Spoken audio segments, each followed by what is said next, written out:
Y dice así: Después Jesús cruzó al otro lado del mar de Galilea, conocido también como el mar de Tiberias. Una gran multitud siempre lo seguía a todas partes, porque veía las señales milagrosas que hacía cuando sanaba a los enfermos. Entonces Jesús subió a una colina y se sentó allí, rodeado de sus discípulos. Ya era casi el tiempo de la celebración de la Pascua judía. Enseguida Jesús vio que una gran multitud venía a su encuentro. Dirigiéndose a Felipe le preguntó: ¿Dónde podemos comprar pan para alimentar a toda esta gente? Lo estaba poniendo a prueba porque Jesús sabía lo que iba a hacer. Felipe contestó: aunque trabajáramos meses enteros, no tendríamos el dinero suficiente para alimentar a toda esta gente. Entonces habló Andrés, el hermano de Simón Pedro. Aquí hay un muchacho que tiene 5 panes de cebada y 2 pescados. Pero, ¿de qué sirve ante esta enorme multitud? Jesús dijo: díganles a todos que se sienten así. Así que todos se sentaron sobre la hierba en las laderas. Solo contando a los hombres sumaban alrededor de 5.000. Luego Jesús tomó los panes, dio gracias a Dios y los distribuyó entre la gente. Después hizo lo mismo con los pescados. Y todos comieron cuanto quisieron. Una vez que quedaron satisfechos, Jesús les dijo a sus discípulos: ahora junten todo lo que sobró para que no se desperdicie nada. Entonces ellos juntaron las sobras y llenaron 12 canastos con los restos que la multitud había dejado después de comer de los 5 panes de cebada. Esta historia se lee muy rápido, ¿verdad? Pero yo quiero que esta tarde te imagines conmigo. Esta historia se relata en los 4 evangelios. Yo te he leído el evangelio de Juan, que es uno de los que más te da más explicación, ¿no? Te da más datos. Pero en el evangelio de Mateo, dice que vienen los discípulos y le hablan a Jesús. Y cuando se acercan a él, vienen contándole noticias de que su primo Juan el Bautista acaba de ser muerto.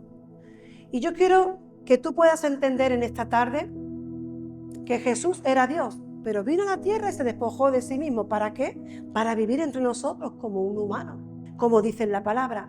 Pero aquí lo más importante es que vemos a Jesús que dice que cuando se acercan los discípulos a darle esta noticia, en el evangelio de Mateo dice que Jesús le dice a los discípulos: apartémonos, vayámonos a otro lugar.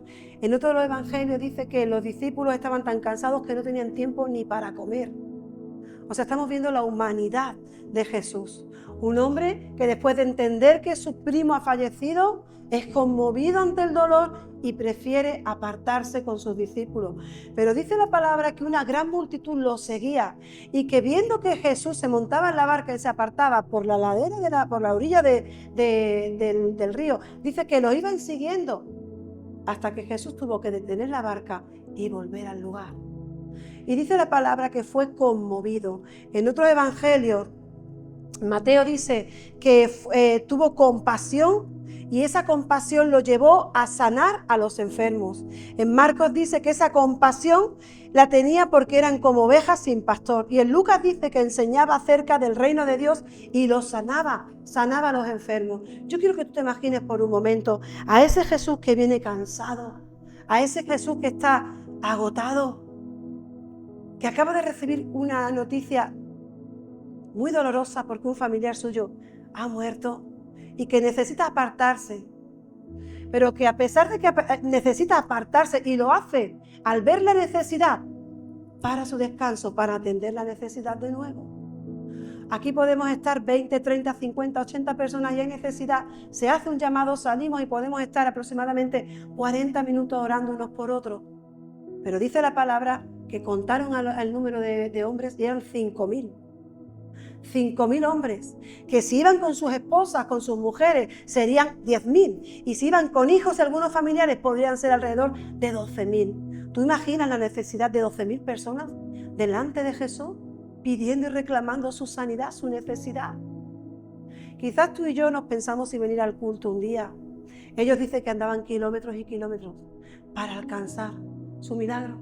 Quizás tú y yo nos pensamos si venimos o no porque hace calor o porque ahora pega a ver otra cosa. Quiero ver la tele, quiero pasear con mis hijos, llevo toda la semana trabajando, me merezco un descanso. Jesús también. y paró su descanso para atender la necesidad. Esta tarde está aquí Jesús para atender tu necesidad. Ha parado su agenda celestial. Jesús la ha detenido para venir aquí a tu encuentro, porque sabe que en ti y en mí hay una necesidad. Y esa necesidad es la que Él viene a cubrir en ese momento, que dice que es conmovido, que hay una compasión en Él. Y buscando el significado de la palabra compasión en el diccionario dice que es sentimiento de pena, siente el mal del otro y provoca ternura. Y quizás alguien se acerca a ti un día de esos en los que tú y yo estamos cansados y no tenemos ganas de escuchar ni a nuestros hijos que vienen del colegio. Mi hija es muy habladora y muchas veces viene del colegio con ganas de hablar. Y yo hay momentos en los que necesito ese silencio, pero me paro y digo, Jesús, ¿tú qué harías? ¿La escucharías o la callarías? Y yo tengo que callar mi necesidad de tener ganas de descansar para abrir mis oídos y atender la necesidad de mi hija. Pero hay momentos en los que me gustaría mantenerme en silencio. Pero sin embargo dice que Jesús fue conmovido, movido a compasión para mirar a esas personas. Paró su agenda de descanso para atender a esas 12.000 personas. Y dice que lo que Él hacía era sanar, hablar del reino y darle alimento al hambriento de forma espiritual.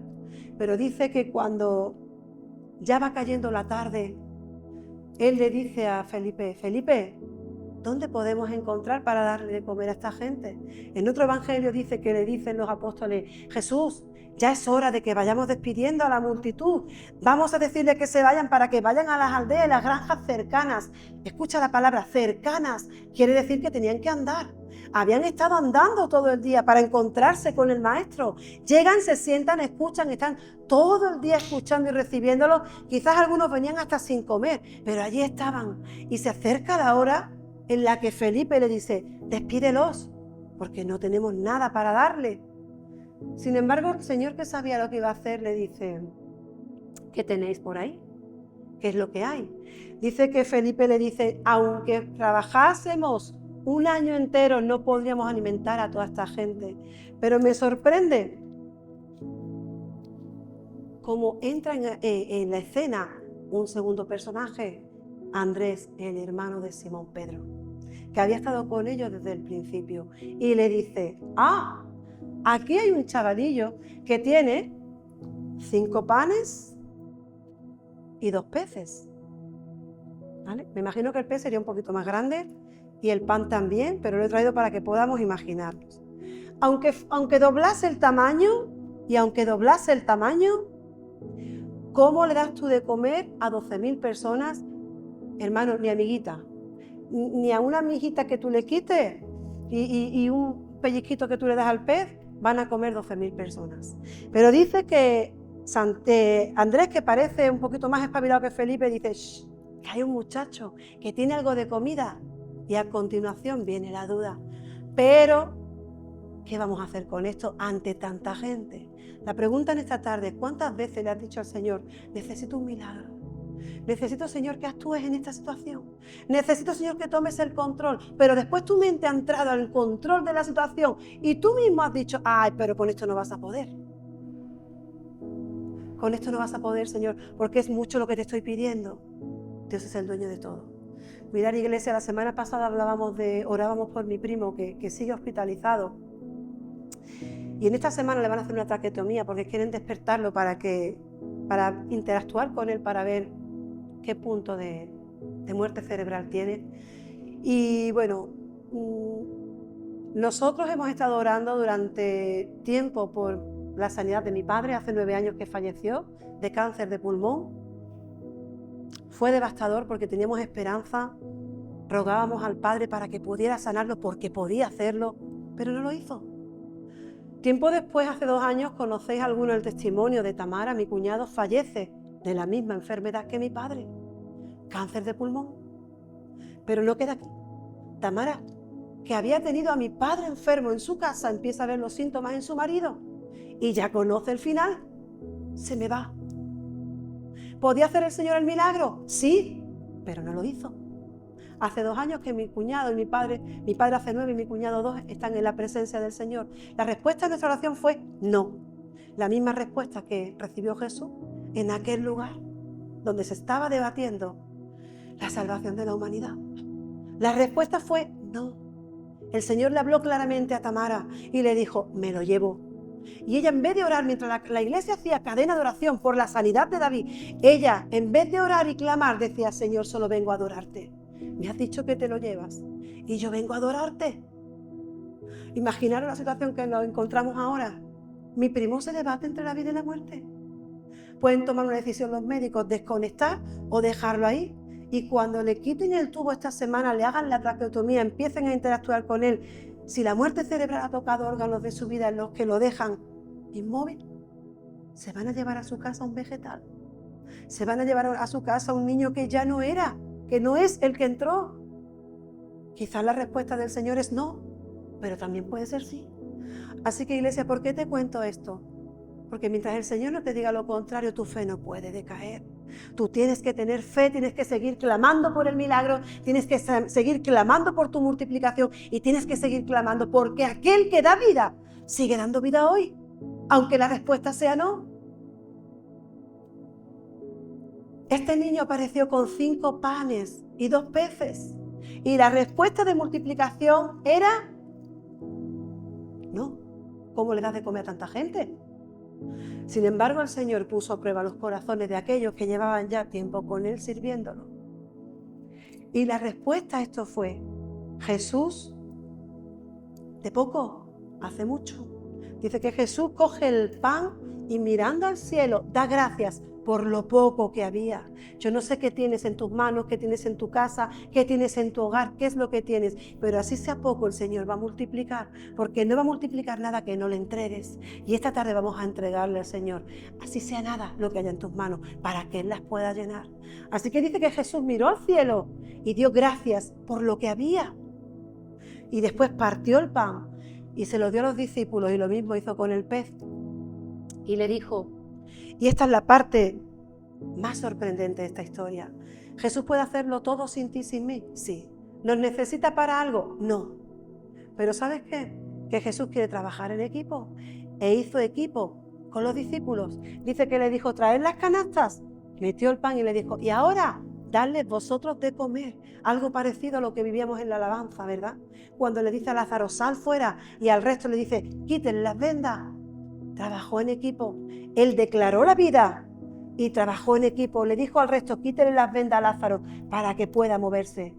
Aquí dio gracias al Señor y cuando dio gracias lo partió y trabajó en equipo. Le dijo a aquellos que estaban dudando de que el milagro se diera, ahora vamos a empezar a repartirlo. Y dice que después de repartir el pan y los peces, sobraron 12 canastas con pedazos. La multiplicación fue en abundancia, iglesia, de algo tan pequeño e insignificante como una hogaza de pan y un pez. Fue en abundancia porque no tenemos un Dios escaso. Tenemos un Dios abundante, un Dios que no se limita, un Dios que no fue a la cruz en un trocito o en un momento, se dio por entero. Y aquello que Él dio en la cruz es de lo que tú y yo nos beneficiamos a día de hoy. Esa multiplicación de panes y peces fue completa. Algo que quebranta mi corazón con esta historia es que cuando veo como Jesús le dice a ellos que no se desperdicie nada, recojan los pedazos que sobre para que no se desperdicie nada. Jesús cuando fue a la cruz se dio por entero. Pero a ti y a mí nos manda a que su cuerpo y su legado no se desperdicie. A día de hoy aún sigue habiendo multiplicación en la cruz, porque por un hombre a día de hoy sigue habiendo multiplicación. El Señor dice en su palabra que cada día iba añadiendo a la iglesia los que habían de ser salvos. Pero Dios quiere trabajar en equipo contigo y conmigo. Quiere que salgamos ahí fuera a dar por gracia aquello que recibimos por gracia. Y no nos quedemos para nosotros aquello que ya Dios nos dio. No importa si tienes fe o no tienes fe. Lo que importa es que Dios te ha dado el espíritu de amor y de dominio propio. No de cobardía, iglesia. No te quedes con aquello que recibiste por sí nada. Entrégale al Señor, ponlo en tus manos para que Él pueda traer esa multiplicación a tu vida. Y viendo esta historia, me hacía el Señor ver la historia de una viuda que está en el Antiguo Testamento y dice que ella es la mujer de uno de los que estaban con Eliseo, de un profeta. Y dice que este profeta fallece Y a continuación dice que el marido le debe un dinero a unos acreedores y vienen a buscar cobrar esa deuda. Dice que cuando llegan,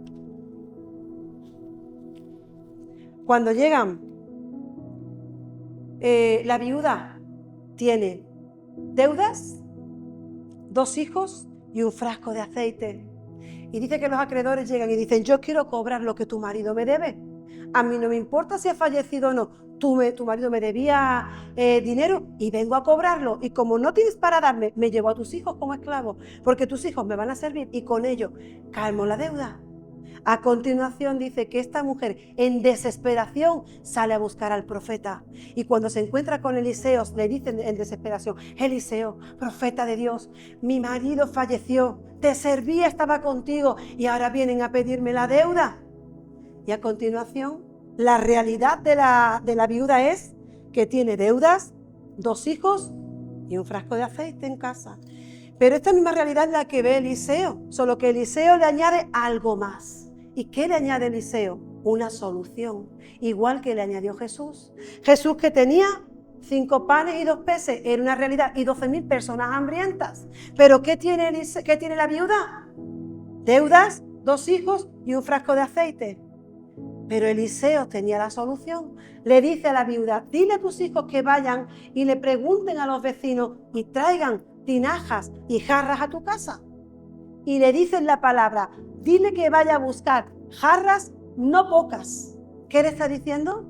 Muchas, todas las que pueda, tráiganlas. Dice que los niños se van, buscan la jarra en casa de los vecinos y la traen a casa. Y el profeta le dice: cuando tengan ya la jarra, cierren la puerta, te metes con tus hijos dentro y de aquel frasco de aceite que tienes en casa vas a empezar a verter el aceite sobre las tinajas, sobre las jarras. Dice que la viuda, cuando los niños le dicen: mamá, ya está todo, cierra la puerta y hace como le dice el profeta. Empieza a verter ese aceite que había en una jarra sobre las jarras, las tinajas. Y a continuación dice que el aceite cesó cuando pararon las tinajas. Si te dice no pocas, quiere decir que vayas a buscar muchas, ¿no? No pocas significa muchas, ¿no? Cuando acabaron las tinajas cesó el aceite.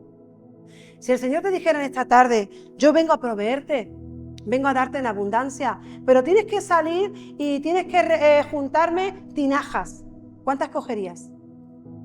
Venga, iglesia, ¿cuántas cogerías? 1, 2, 3.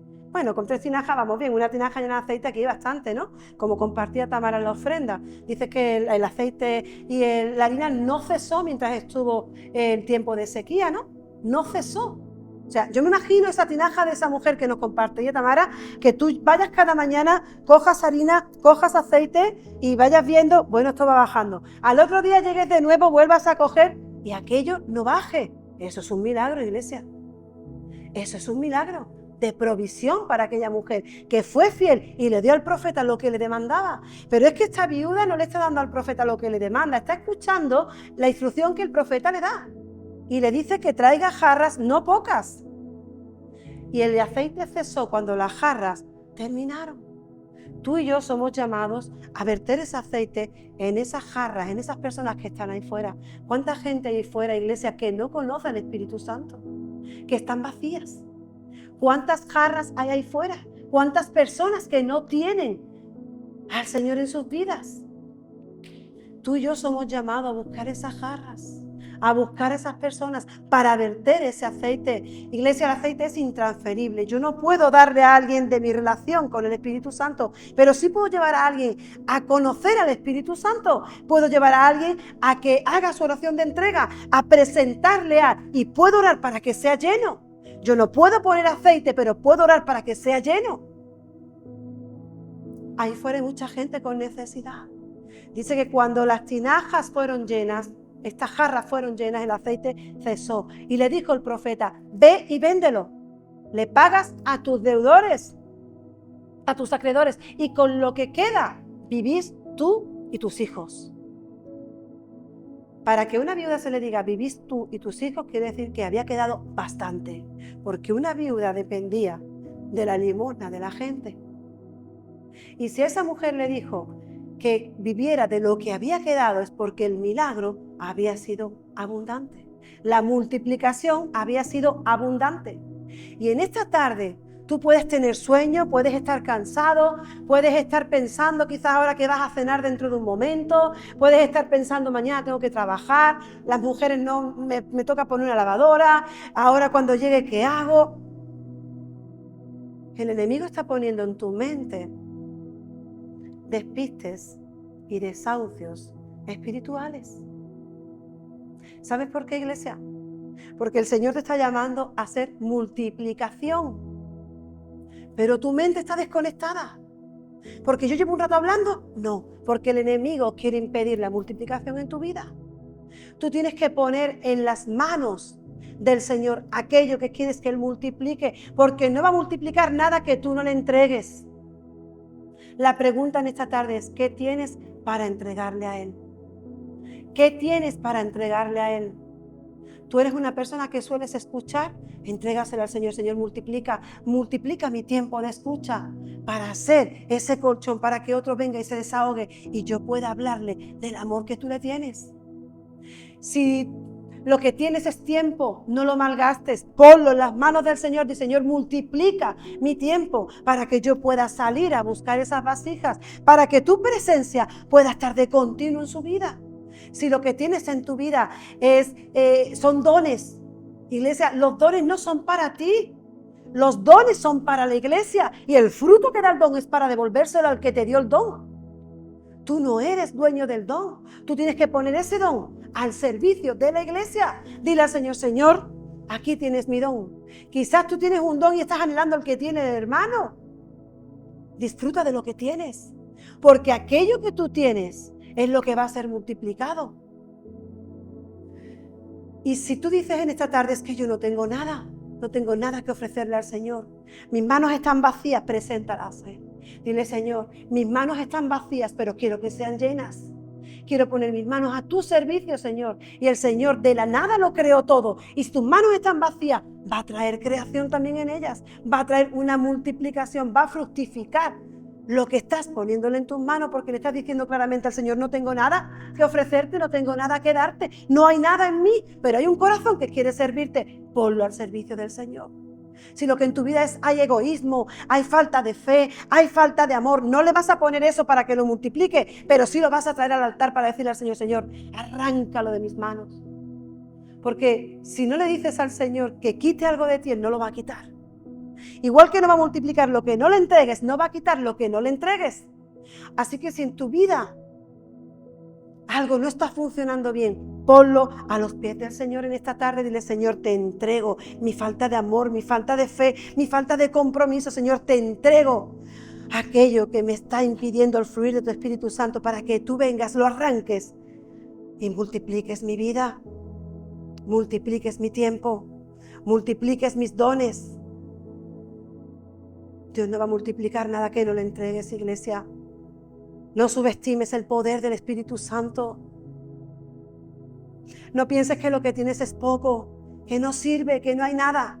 Porque esta mujer en desesperación buscó al profeta y le dijo, me van a quitar a mis hijos porque mi marido tiene una deuda.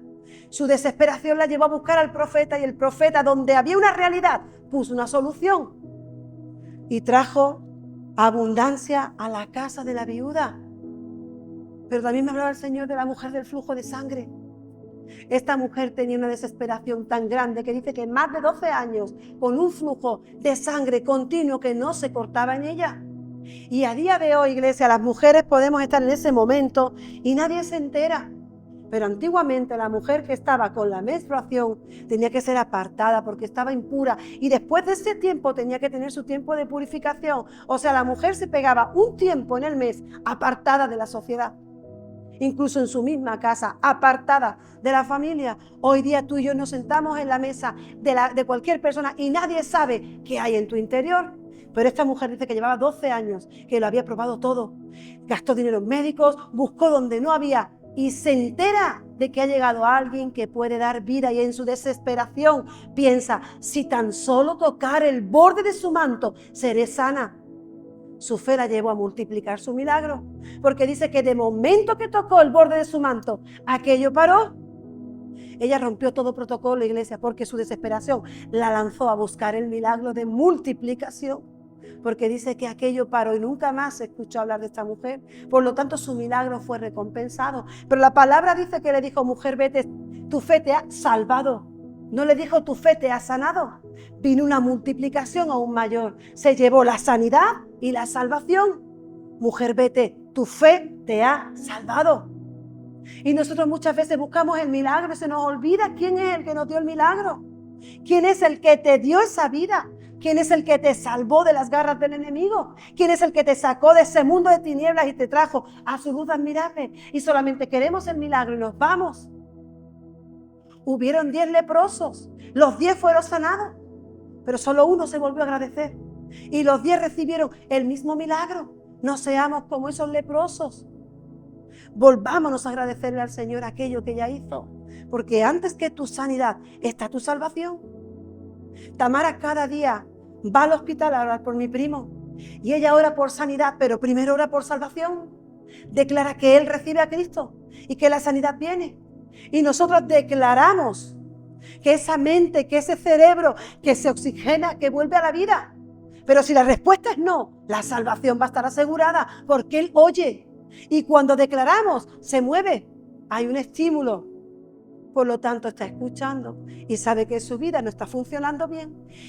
Y yo puedo casi estar segura de que alguien en momentos delicados de su vida, donde ve que su vida está pendiendo de un hilo, yo me imagino que tiene que clamar a Dios.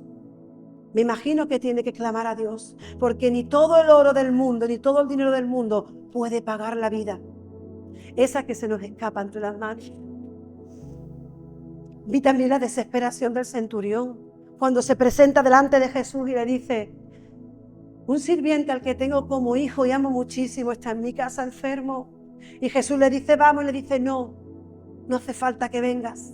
Una sola palabra que tú lances y mi siervo, mi esclavo, mi sirviente será sano. Jesús le dijo, ve, porque tu fe lo ha sanado. Dice que mientras el centurión iba por el camino salieron todos gritando, está sano, está sano, está sano. La fe del centurión en desesperación alcanzó su milagro de multiplicación, porque aquel que recibe el milagro recibe la salvación. Y también me hablaba el Señor de los 4 amigos del paralítico del que compartíamos la semana pasada. La fe de esos 4 amigos trajo una sanidad para el paralítico. Pero ¿recordáis lo primero que le dijo el Señor? Tu fe te ha salvado. Aquí hubo una multiplicación de nuevo. Hubo salvación y hubo sanidad. Pero vuelvo a recordaros, iglesia, si la respuesta es no a tu oración, sigue habiendo multiplicación. Porque hay salvación en tu vida y en la mía.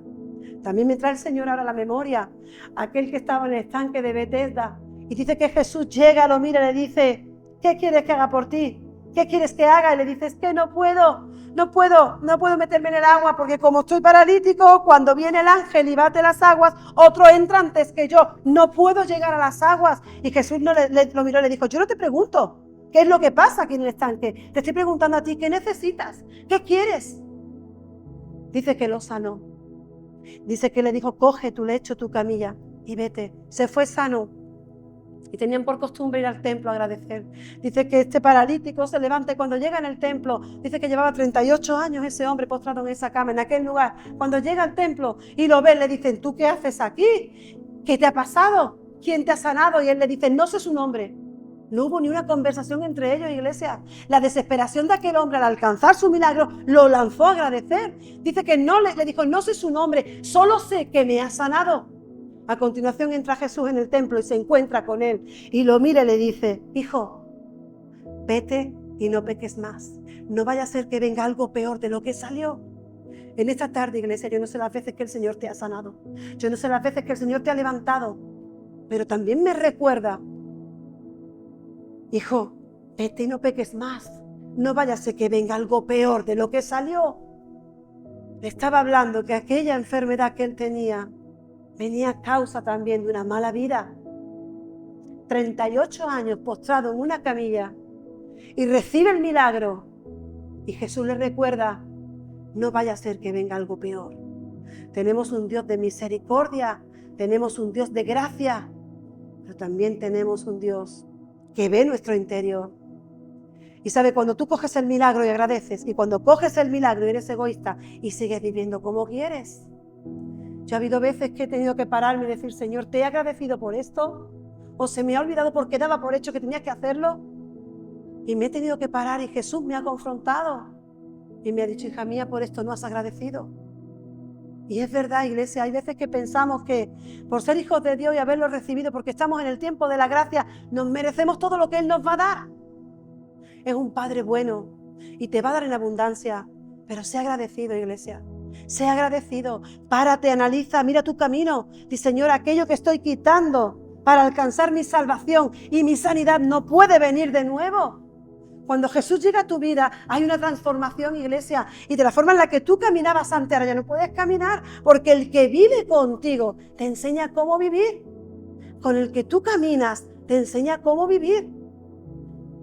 Y la transformación viene porque tú y yo hemos entendido que aquel al que vamos a seguir no se va a meter en los lugares donde antes nos metíamos.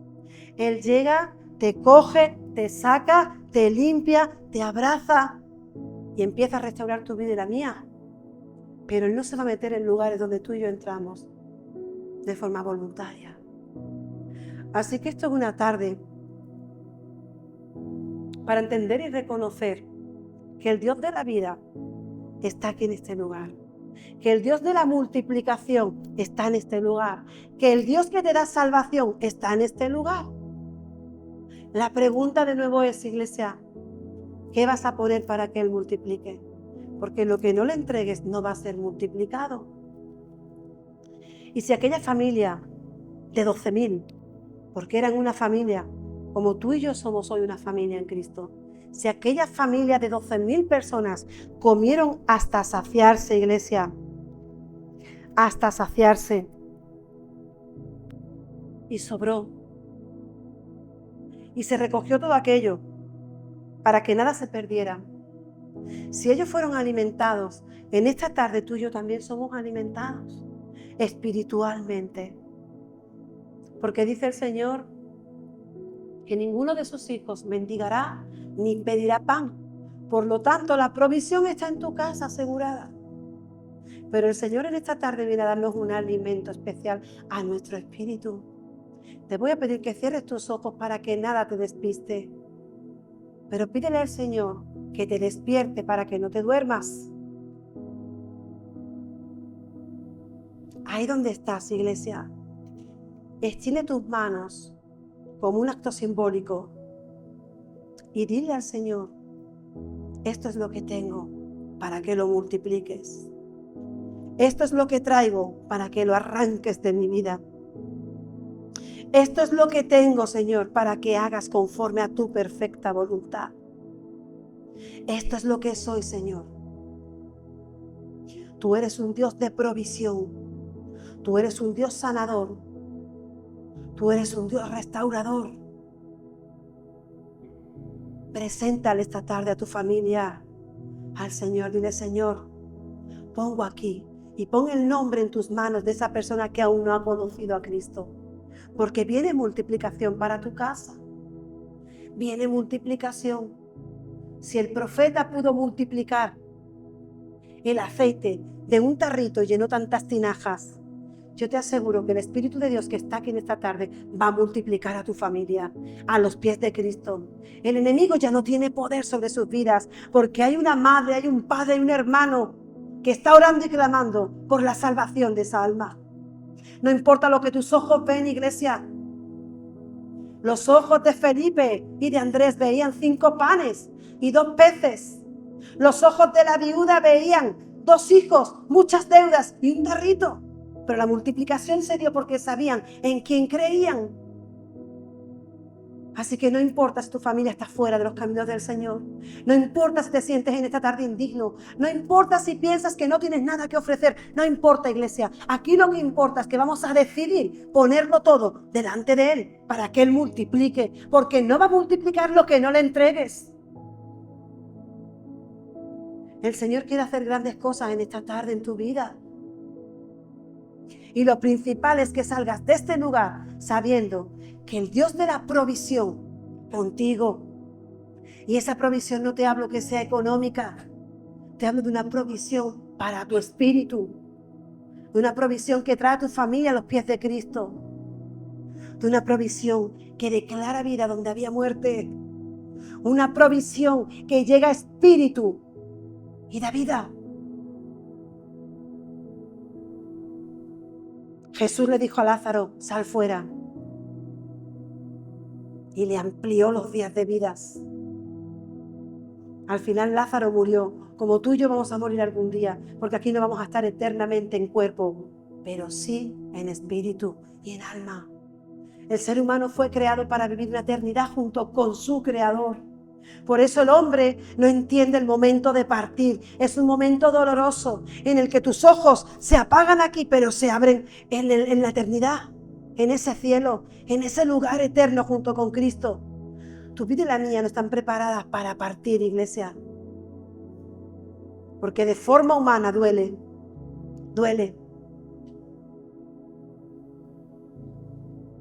Pero él le dijo a la hermana de Lázaro, ¿no te dije que si crees verás la gloria de Dios?